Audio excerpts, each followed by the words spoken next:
I take it that this amendment has become, because of the clarity that the audit brought to the Well, department. Madam Chair, basically, Madam Chair, like I quoted in my memo, typically every year the city does what we call like, this is a significant budget amendment because there's a lot of accounts to be adjusted, small accounts here and there. But just you got to keep in mind that the original budget was approved back in May, so obviously a lot of months have passed. And typically what we do is we come to council in late December or January with this kind of a budget amendment once the audit is done, so that our fund balances are up to date and everything. So a lot of these line item changes are results due to like I said, we had a little bit higher than anticipated health insurance in some departments, grant expenditures change, grant revenues change. Contracts had passed. I believe there's 3 contracts that was passed before the, prior to May, TGM, police, fire.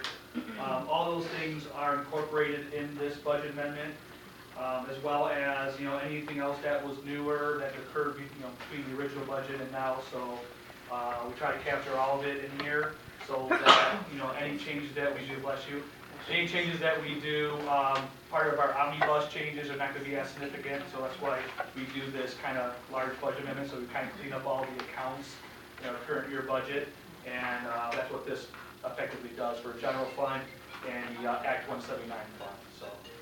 Okay, so that's number 8, right? Yeah. And that probably has what to do. Do we have any questions?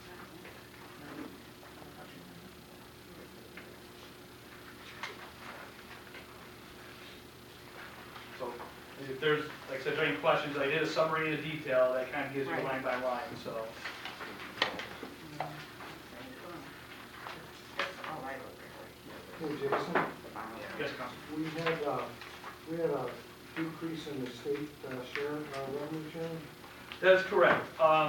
What that result is the result of just the estimates have changed from the state of Michigan. The state sharing revenue is based on, obviously based on sales tax collections. And originally, the estimate from the state was a 2.7% increase. That has fell to, I believe, 1.3% increase. So obviously, the estimates from the state were updated and they are less than anticipated when they were back in May. And again, their next revenue conference is in February, I believe. So hopefully, we'll know in February if there's going to be any more significant changes to it. Maybe it'll increase, a little bit, but we won't know until they have the February estimate conference. Okay, thank you. So the write-up talks about court fines and forfeiture revenue estimated to increase $650 grand. I know we talked about this in December or in November, and it seemed like those numbers were trending more positive. I know this is a recent document, but what's the update and where do we think that's going to be?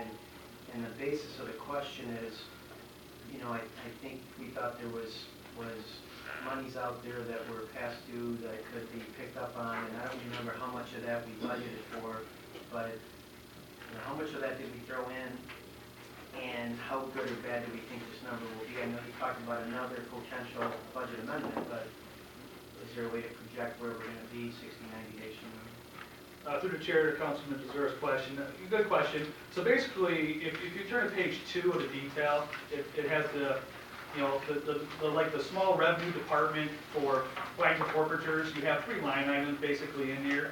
You have your meat of the department revenue, which is the court fines and forfeitures. That's all your court fines and forfeitures individually.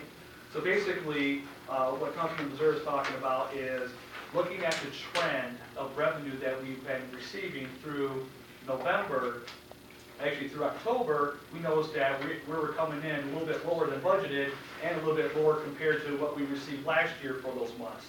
So when we did this budget amendment here, we looked at what we took in for November because there was communication with the administration with both the police department and the court to figure out how we can achieve how do we achieve the kind of revenue sources we were seeing last year or prior years. And we noticed that there was a little bit of increase for the month of November, when we received the information in early December. So what I did is I used the November monthly figure and projected that as being our annual monthly figure from December through June. And that leads me to have the adjustment of a negative 650,000, going from 4.6 down to 4 million based on those numbers. Now I hope those revenues will be more than what the November monthly was. And if they are, great.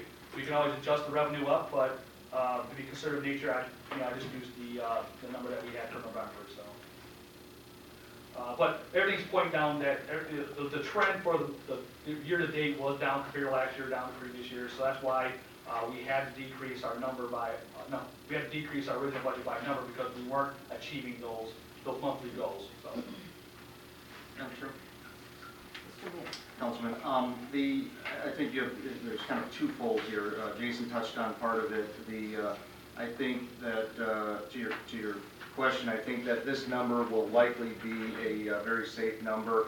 But again, we're trying to project reality and be conservative. I think that some corrective actions have been taken, and the traffic violation numbers will likely see an increase from what we're projecting here. What I can't answer is the collections on the pass-through amount. If you remember that discussion in the budget, there was a number of 200,000 or something to that extent that they thought they could get, and we added like a $50,000 or $100,000 add-on at the last minute because the real number was like 6 million or some really big number. 6.8. I don't have that answer. I don't think that the collections have materialized to the extent that they had hoped. But I can't give you an update. We would have to get something a little more definitive from the court and ask them to give a solid answer. I know that they are working. I just, being totally honest with everyone, I don't think it's what they had hoped for. So we have to prepare for that now rather than waiting until the end and preparing for it later. It'd be interesting to see, because on one hand, I could see how something, a lot of these numbers that make up the 6.8 were pretty dated, so it would take some time to implement a program. They're going to hire a new employee. On the other hand, you could argue 6 months later that you'd see some results from that. So. And the definition of some, I guess, is the part that we don't know. I think they have seen some results. I just don't think it's been anywhere near what they expected. Okay. And I think that the hard part or the difficult part is that their expectation was relatively low based on the opportunity. 6.8 million, I thought if you collected a third of that, that would be relatively easy, but it doesn't sound like that's even, been anywhere in the ballpark.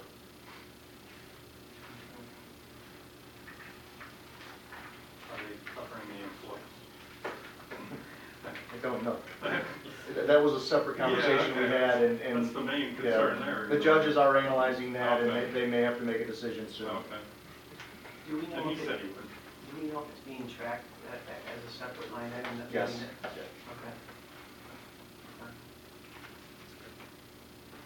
And be careful, because I don't want to speak for them, but I want to give them an opportunity to come, kind of provide everyone with an update. But we put in numbers that we think are more realistic, and we're trying to move forward accordingly.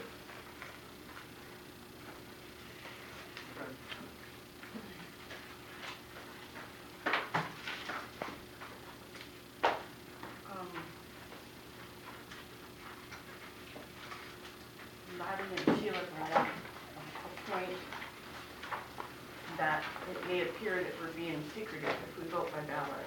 Can I ask another question about the budget before? Oh, I'm sorry. Sorry. I thought you were jumping in on the budget. Act 179, the projected deficit goes from 270 to 330.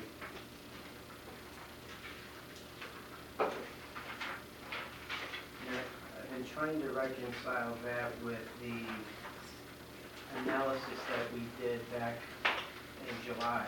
And I was just hoping you could walk me through the 270 to the 330. I was actually expecting to see that number higher based on that old analysis, but I don't know what's changed because I know Act 179, there's a lot of things impacting that number, not necessarily just a new rubbish contract. So. Okay. Through the chair to Councilman Bzura about the Act 179. So if you look at the second page of the summary, it doesn't have a page number on it, but the Act 179 summary, referring to going the original budget for the Act 179 rubbish fund had a negative 272,000 in it. That jumps up 330,000, which is a $58,000 increase to the annual deficit. So, I believe that the document, the document that was provided in July with regards to the rubbish contract was a document that shows just the rubbish, you know, the cost, the new costs and savings of the rubbish contract. Some of those savings were in other funds, meaning general fund. For example, gas. There's estimated about $90,000 to $100,000 savings in gas costs, but that gas expense is in the general fund, not in the rubbish fund. So you'll see that if you go down on one of the pages, you'll see there a decrease in gas expense in the general fund. So, you know, so basically you have to keep that in mind. There was a couple of those line items that are not in the Act 179 fund, but it's in the general fund, but it's the cost of the rubbish. So not all the cost of rubbish was in that fund. There was some that's in the general fund. So then also on the other side of it too is the analysis is the proceeds that we receive from the contractor is used to pay off debt service. Well, $182,000 of that debt service is the last payment of that $182,000 is next year. So that's going to be reflected in next year's budget, not this year's budget. And the amendment only reflects the amounts that are current year items. So, and then on my analysis, I believe I showed it all being paid off, but upon further review of the contract, there is no prepayment for it. So we have that revenue up front, but we have the payment expense in the following fiscal year. So that's why you see those differences in there based on, pretty much those are the main reason for your differences. Because you have some savings that are in a different fund, because this is the fund, that was just for the rubbish cost. So it's just a little bit difference of interpretation, I guess you can say. And then, of course, the timing difference between the debt expense and the proceeds of paid off debt. I don't need right now, but you'd be able to give me like which of these line items is general fund versus 179, just so I have that for future reference. Like the gas savings. Yeah, That's a good example. That would explain why I couldn't figure out, because I'm looking at this at all being 179. So. Councilman, one of the other things that if you recall we discussed a few months ago was you know, operations of the compost, which is probably the bigger, a big number that we need to look at. There was a small group that was convened, and we started to do a bit of an analysis. And one of the things from a revenue side, you know, historical revenue numbers over there were $600,000-700,000 somewhere in that neighborhood, and they're down in the $300,000 range now. So, you know, we're going to continue to look at how we market the compost, how we move that material sooner, faster to bigger accounts. But that will take a continuous analysis to try to move that number in the right direction as well. Doing the weekly bulk pickup probably really entered that down in the compost. We're probably not getting as many dumps each year, correct? Yeah, I don't know if it may be too early to understand exactly on the impact there, but I know that one struggle that we have is the equipment that we have is really dated. So we got to look at buying a new road turner, which, Glenn, what is that, mid-90s, that or earlier? The Scarab we have? Yeah. The wind road turner? Or even older than that. Probably 95. So I know we spend a lot of time down, and it really needs to be moving that material and turning it, and they spend a lot more time wrenching on it. The problem is it's a $500,000 piece of equipment, so you know we need to look at and plan how we prepare for an expense like that.